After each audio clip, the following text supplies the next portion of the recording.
Welcome to my channel అండి, పద్మజ పసుపులేటి. నా channel చూస్తుంటే సబ్స్క్రైబ్ చేయండి, గంట కొట్టండి, షేర్ చేయండి, లైక్ చేయండి. పద్మజాని ముందుకు పంపుతారని అనుకుంటున్నానండి. నేను ఒక మంచి మాఘమాసము మొదలైంది కదా, రేపటి నుంచి మాఘమాసము చాలా పవిత్రమైన మాసం అండి. చాలా పవిత్రమైనది. మనం ఏ పుణ్య కార్యక్రమం చేసినా కానీ మనకి 10 ఫలితం వస్తుంది. 10 ఫలితం వస్తుంది. సూర్యునికి మాఘమాసం అంటే సూర్యునికి సంబంధించిందండి. సూర్యమాసం అన్నట్లు. కాబట్టి సూర్యునికి ఏం చేయాలా, ఉదయం ఈ కార్తీక మాసంలో తెల్లవారక ముందు, సూర్యుడు రాకముందు స్నానం చేయాలా. దీనికి అట్లా కాదండి, సూర్యుడు వచ్చిన తర్వాత స్నానం చేసి సూర్యుడు పైకి వచ్చేటప్పుడే మనము సూర్యుని చూసి దండం పెట్టుకొని, సూర్యుడి ఆదిత్యాయ సోమాయ మంగళాయ బుధాయ గురు శుక్ర శనిపక్ష రాహువే కేతువే నమః అని అది దాచుకోండి. ఓం సూర్యనారాయణ నమః, ఓం సూర్యనారాయణ నమః, ఓం సూర్యనారాయణ నమః అని 11 సార్లు దేవునికి చేతులెత్తి దండం పెట్టాలండి. సూర్యునికి ఇట్లా కాదండి, చేతులెత్తి దండం పెట్టాలా. సూర్యునికి మాత్రము ఆ విధంగా చేయాల. మాఘమాసంలో మనకి అన్ని మంచి కార్యక్రమాలే ఉన్నాయండి. రథసప్తమి, 2వ తారీఖేమో శ్రీ పంచమి, ఇవన్నీ వచ్చింది. శ్రీ పంచమి అంటే మనం పిల్లలకి అక్షరాభ్యాసం చేస్తాం కదండి. మనము శ్రీ పంచమి రోజు కూడా మనకి పిల్లలకి సరస్వతీదేవి పుట్టినరోజు అండి. సరస్వతీదేవిని పూజించండి. మన ఇంట్లో పిల్లలు ఉంటే పిల్లల చేత సరస్వతి శ్లోకం చదివించండి. మళ్ళీ సరస్వతీదేవికి పూజ చేయించండి. పిల్లలకి మంచి చదువు వస్తుందండి, మంచి చదువు వస్తుంది. అది కూడా ఉంది ఈ నెలలోనే 2వ తారీఖు. 4వ తారీఖు రథసప్తమి. రథసప్తమి తెల్లవారుజామున 5:08 ఉందండి. అప్పటి నుంచి 5వ తారీఖు తెల్లవారుజాము వరకు ఉంది. తెల్లవారుజామున 5:13 ఎంత ఉందండి. కానీ మనకు సూర్యుడు ఉదయించేటప్పుడే కదా మనకి ముఖ్యము. సూర్యుడు ఉదయించేదే మనకి రథసప్తమి అంటే, సప్తమి అంటే ఏంటి, సూర్యుడు కదండి. దానికోసం అన్నట్లు అది ఏ విధంగా చెప్పాలా ఏంటి అనేది చూపిస్తానండి, చెప్తాను. రండి, కూర్చుని చెప్తాను. రథాలు చూపించండి. ఇట్లా అట్లా ముందుకు నుంచి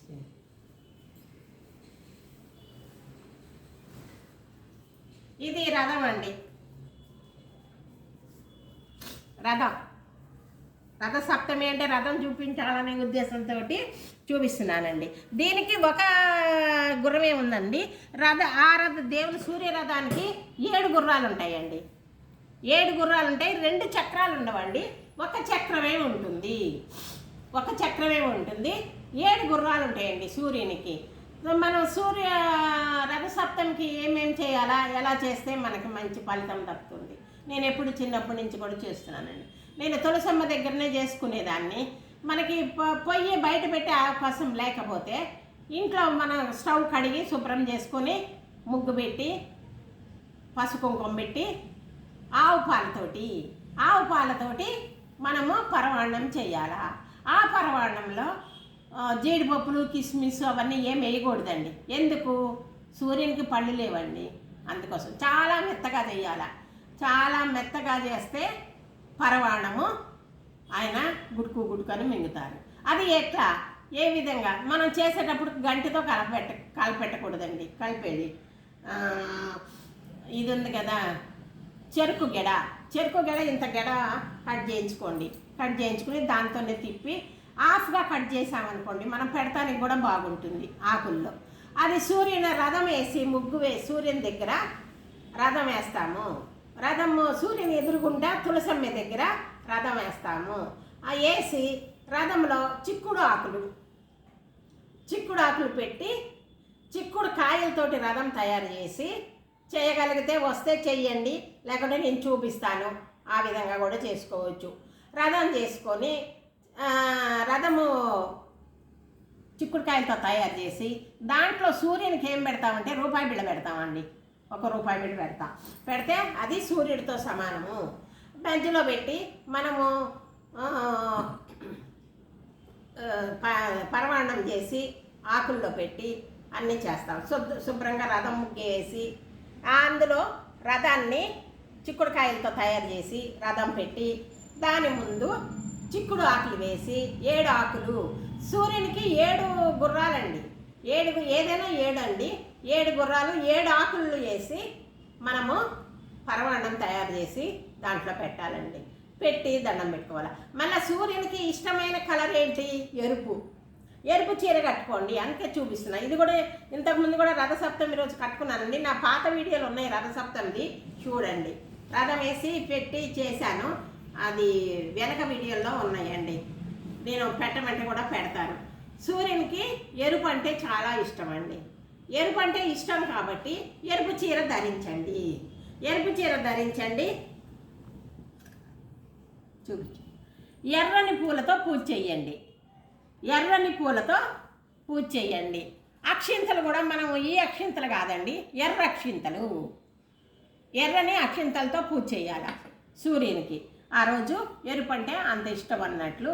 మళ్ళీ చందనం కూడా మనం పసుపు చందనం కదండి, ఎర్ర చెక్క ఉంటుందండి, ఎర్ర చెక్క చందనం పెట్టాలండి దేవునికి. ఆ రోజు దొరుకుతుంది, అన్ని చోట్ల దొరుకుతాయి, పూజా సామాగ్రి దాంట్లో దొరుకుతాయి, తెచ్చుకోండి.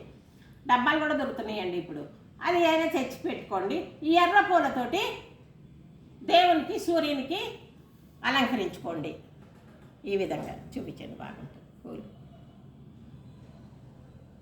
ఎర్రని పూలు, నేను పసుపు పూలు కూడా పెట్టాను. తర్వాత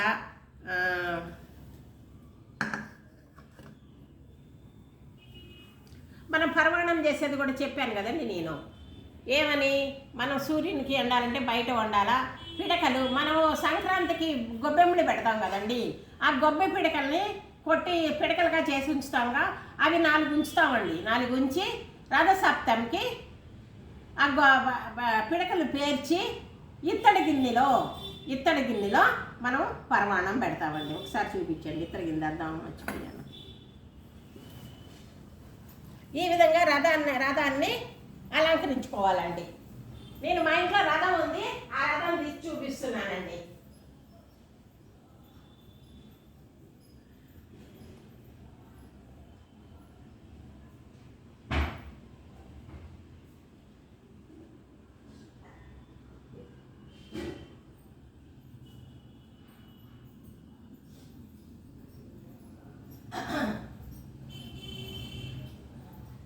ఆదిత్యాయ సోమాయ మంగళాయ బుధాయ గురు శుక్ర శనిపక్ష రాహువే కేతవే నమః. ఇది ఈ మంత్రం అండి, సూర్యుని మంత్రమే. ఆదిత్యాయ సోమాయ మంగళాయ బుధాయ గురు శుక్ర శనిపక్ష రాహువే కేతవే నమః అని మనం చదువుకోవాలి. లేకపోతే సూర్యునికి ఈ నెల రోజులు సూర్యునికి దండం పెట్టుకుంటా ఓం సూర్యనారాయణ నమః అని 11 సార్లు, ఓం సూర్యనారాయణ నమః అని 11 సార్లు చేతులు పైకెత్తి ఈ విధంగా పైకి ఎత్తి దండం పెట్టుకుంటా చదువుకోవాలి. స్నానం చేసి మనకు అంత తెల్లజామున లెగాల్సిన పనిలా కొంచెం ముందు లెగిసి చేస్తే సూర్యుడు వచ్చేటప్పుడే చూడాలండి. మన కళ్ళు సూర్యుడిని చూడాలి ఎప్పుడు? సూర్యుడు ఉదయించేటప్పుడు. ఇంకా పెద్దగా అయితే మనం సూర్యుడిని చూడలేమండి.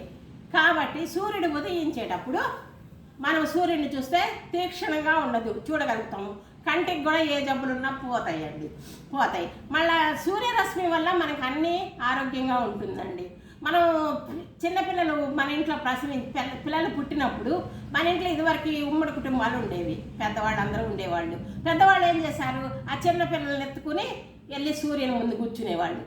సూర్యుని ముందు కూర్చుకుని వీళ్ళని సూర్యుడు చూపించుకుంటూ ఉండేవాళ్ళు. అప్పుడు పిల్లలకి డి విటమిన్ లోపం ఉండేది కాదండి, ఇప్పుడు ప్రతి చిన్నపిల్లలకి డి విటమిన్ లోపం అని చెప్పి చిన్నపిల్లలు హాస్పిటల్కి పోయి ఆ సూర్యరశ్మి బదులుగా అవి లైట్లు పెడతారు. అట్లా కాకుండా మనం మాత్రం సూర్యునికి చూపించాలండి. సూర్యుని దగ్గర కనీసం పొద్దున పూట 1 గంట సేపు ఎత్తుకొని కూర్చున్నాం అనుకో, పిల్లలకి డి విటమిన్ లోపం పోతుంది. మనకి అంతా కూడా చాలా మంచిదండి, ఆరోగ్యకరంగా. సూర్యకిరణాలు లేకపోతే మనకి ఏది ఉండదు, చీకటైపోతుంది లోకం. సూర్యుడు అనేది ఉండాలి. ఉత్తరాయణం, దక్షిణాయనం. ఇప్పుడు మన సూర్యుడు దిశ మారుస్తారండి. ఇప్పుడు దిశ మారుస్తాడు. కాబట్టి మనకి ఈ నెల మాఘమాసం చాలా మంచిది అన్నట్లు. మాఘమాసం పూజ ఇదిగోండి, ఇత్తడి గిన్నె తెచ్చాను. దీనికి పసుపు రాసి కుంకుమ పెట్టి పొయ్యి మీద పెట్టుకోవాలి. ఇత్తడి గిన్నెలో పాయసం మెత్తగా, చాలా మెత్తగా తయారు చేసి దేవునికి వడ్డించాలన్నట్లు. ఎందుకంటే ఆవు నెయ్యి ఆవు పాలతోనే చేయాలండి. చేయాల. బియ్యం కడగకూడదండి. నెయ్యి, మనకి ఆవు నెయ్యి ఉంటుంది కదా, ఆ నెయ్యి కొంచెం వేసి మనం అక్షంతలకు కలుపుతాం కదా, ఆ విధంగా బియ్యాన్ని కలిపేయాలి. నెయ్యి కలిగి పాలు పొయ్యి మీద పెట్టి పొంగిన తర్వాత ఆ బియ్యం కడగాల్సిన పల్ల నెయ్యి రాసిన బియ్యాన్ని అందులో వేసేయాలండి. అందులో వేసి పరమాణం చేయాలి. జీడిపప్పు, కిస్మిస్ అలాంటివి వేయకూడదు. సూర్యునికి మాత్రము అవన్నీ వేయకూడదండి. రథసప్తమి అంటేనే చాలా ఇదండి ప్రత్యేకత. మళ్ళీ వెంకటేశ్వర స్వామికి కూడా 7 వాహనాల మీద ఒకే రోజు రథసప్తమి రోజు.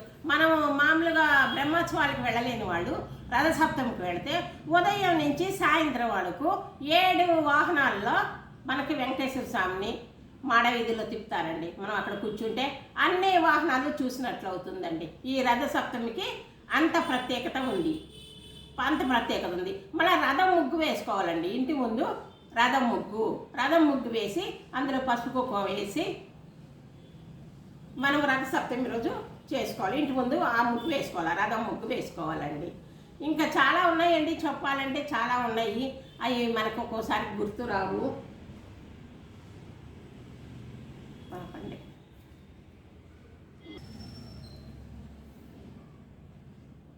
రథసప్తమి రోజు ఉదయం స్నానం చేసేటప్పుడు జిల్లేడాకులు, రేగిపళ్ళు తల మీద, భుజాల మీద పెట్టుకొని తల స్నానం చేయాలండి. చేస్తే మనకు ఉన్న కీడంతా పోతుంది అని పెద్దవాళ్ళు చెప్తారు. అది ఎప్పటి నుంచోనండి, ఇప్పుడు కాదు, ఇప్పుడు చెప్పింది కొత్తది కాదండి. ఎప్పటి నుంచో పాతకాలం నుంచే ఉంది. మా అవ్వ ఉండేవాళ్ళు, రైచూరు అవ్వ అని. ఎప్పుడు రథసప్తమి వచ్చిందంటే ఆ జిల్లేడాకులు ఎక్కడున్నా రేగిపళ్ళు పట్టుకొని వచ్చేవారండి. అవి పెట్టుకుని మనము స్నానం చేయాలి. అవి చేస్తే మనకు అంత మంచిదండి. ఉదయం చేసినప్పుడు జిల్లేడాకు తల మీద, భుజాల మీద పెట్టుకొని స్నానం చేయాలండి. ఆకులు మళ్ళా రేగిపళ్ళు పెట్టుకొని స్నానం చేయండి, మంచిది. మళ్ళా సూర్యునికి కాళ్ళు లేవు. సూర్యుని రథ సారథికి కాళ్ళు లేవండి. సూర్యుని రథసారథికి కాళ్ళు లేవు కానీ ఆయన బలమంతా చేతుల్లోనే ఉంటుందండి. మనం కాళ్ళు లేని అనుకోవద్దు, బలమంతా చేతుల్లోనే ఉంటుంది. చాలా దివ్యంగా రథసారథి చేయగలరు ఆయన. నేర్పుగా రథాన్ని నడిపించగలరన్నమాట రథసారథి ఆయన. అదొకటి చెప్తామనుకున్నాను, మర్చిపోయాను. ఇదొకటి చెప్తున్నానండి. స్నానం చేసేటప్పుడు జిల్లేడాకులు, రేగిపళ్ళు పెట్టుకొని స్నానం చేయండి, మంచిదండి. ఈ నెల మొత్తం చాలా మంచిదండి. ఈ నెల మొత్తం కూడా చాలా మంచిది. అందువల్ల మన ఎవరి ఆరోగ్యం వాళ్ళకేనండి. ఇప్పుడు మన ఇంట్లో 10 మంది ఉంటామండి. ఎవరు చేసుకుంటే వాళ్ళ ఆరోగ్యమే. ఒకరు చేస్తే మనకు ఆరోగ్యం రాదు కదండి. ఎవరి ఆరోగ్యం గురించి వాళ్ళే చూసుకోవాలండి. కాబట్టి ఎవరి సూర్య నమస్కారం వాళ్ళే చేసుకోవాలి. ఇంట్లో ఒకళ్ళు చేశారులే మనకు అవసరం లేదు అనుకోవద్దండి. సూర్యునికి నమస్కారం ఈ నెల ఎవరి ఆరోగ్యం గురించి సూర్య నమస్కారం చేసుకోండి. మళ్ళీ ఈ నెల మొత్తం కూడా అండి మాఘమాసంలో ఆదివారం మటన్ తినకూడదండి. మటన్ తినకూడదు. కొన్ని నిబంధనలు ఉన్నాయండి. భార్యాభర్తలది మటన్ తినకూడదు. ఈ మాఘమాసం అన్ని రోజు మామూలుగా ఎప్పుడు తిన్నా పర్వాలేదండి. మాఘమాసంలో మాత్రము తినకూడదండి, తాగకూడదు, తినకూడదు. మళ్ళీ భార్యాభర్తల సంబంధం కూడా ఉండకూడదు. ఈ మాఘమాసం అన్ని రోజులు మాత్రము ఉండండి. ఈ మాఘ పౌర్ణమి చాలా ప్రసిద్ధి అండి. మాఘ పౌర్ణమి చాలా ప్రసిద్ధి. అది ఎందుకు ఉదాహరణ చెప్తానంటే మా అబ్బాయి పెళ్ళి కూడా మాఘ పౌర్ణమి రోజే పెట్టుకున్నామండి. అప్పుడు మా కొడుకు సాయి ఉదయ్ అంది లక్ష్మీలీలది మాఘ పౌర్ణమి రోజు తిథి ప్రకారం అండి, తిథి ప్రకారము మాఘ పౌర్ణమి రోజు పెట్టుకున్నాము. డేట్ ప్రకారం 27 అండి, ఫిబ్రవరి 27.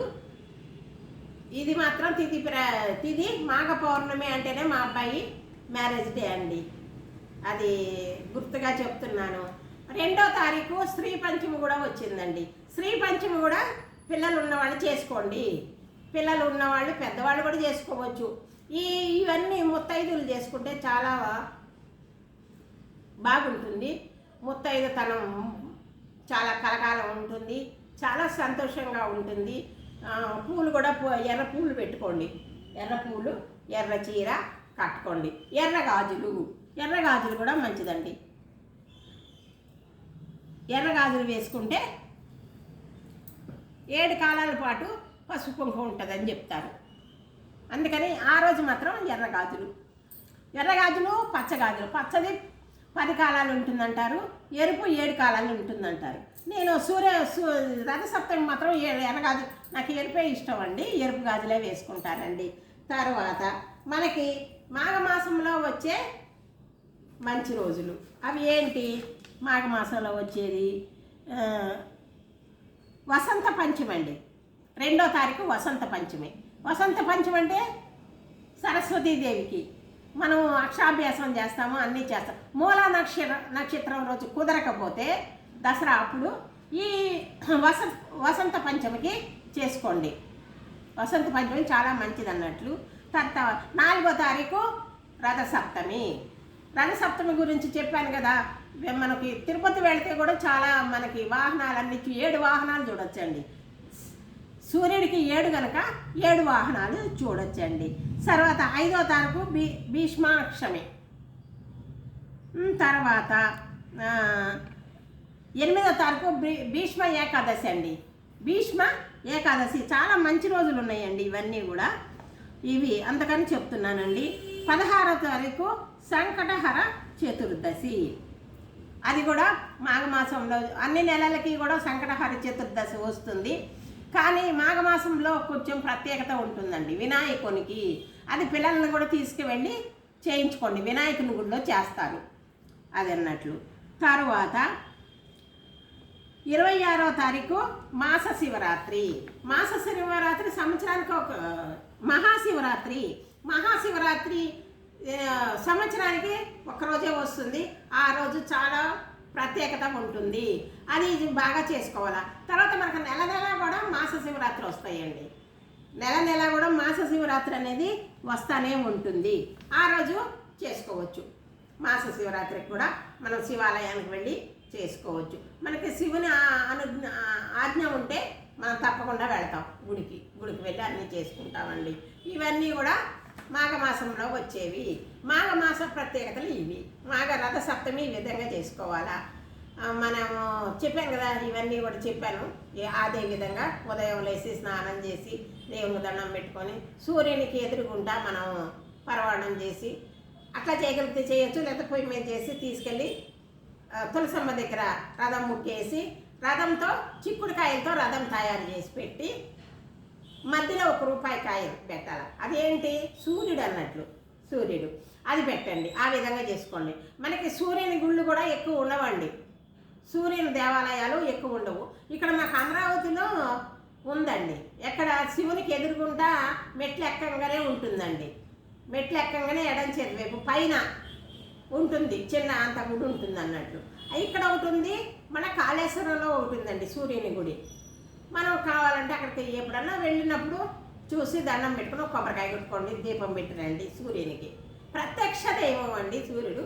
గుడే కాదు, మనకు ప్రత్యక్షంగా కనబడుతున్నాడు అన్నట్టు. సూర్యుడు భూమికి ఈ మాఘమాసంలో దగ్గరకు వస్తారండి కొంచెం, అందువల్ల మనకి బాగా కనబడతారు సూర్యుడు. మాఘమాసంలో సూర్యుడు కిందకు వస్తాడు. దిశ కూడా మారుతుందండి, ఉత్తరాయణం దక్షిణాయనం కాబట్టి సూర్యుని దిశ మారుతుంది. అందుకని కూడా ఈ మాసం అంత ప్రసిద్ధి అన్నట్లు.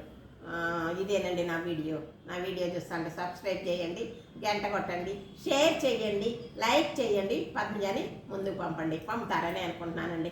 ఇంకా మంచి విషయాలు దేవుడికి సంబంధించినవి అవన్నీ కూడా చెప్పగలుగుతానండి నేను. నమస్తే అండి. సర్వే జన సుఖినో భవంతు. ఇదిగోనండి, ఇది చూడండి రథము పూలు చూపించండి. ఇదేనండి ఈ నా రథసప్తమి యొక్క విశ్లేషణ ఇదేనండి. ఇంకా ఏదైనా తెలియకుండా అడిగితే కూడా చెప్పగలుగుతాను. మీరు రథాన్ని చూడండి. మాకు ఇంట్లో రథం ఉందండి, కాకపోతే 7 గుర్రాలు లేవు, ఒక గుర్రమే ఉంది. చక్రాలు 2 ఉన్నాయి, ఒక చక్రమే ఉండాలి సూర్యునికి. ఇది ఎప్పుడో కొనుక్కొచ్చుకున్నాం అన్నట్టు ఇంట్లో. ఇది చాలా బాగుంటుందండి రథం. చూడండి, క్లియర్గా చూపించండి చిన్నగా రథాన్ని, గుర్రాన్ని, ఇది పైన అంతా కూడా చూపించండి. రథము చక్రము ఈ విధంగా. అంతేనండి. ఇంకొక మంచి వీడియోతో మీ ముందుకు వస్తానండి. బాయ్ అండి.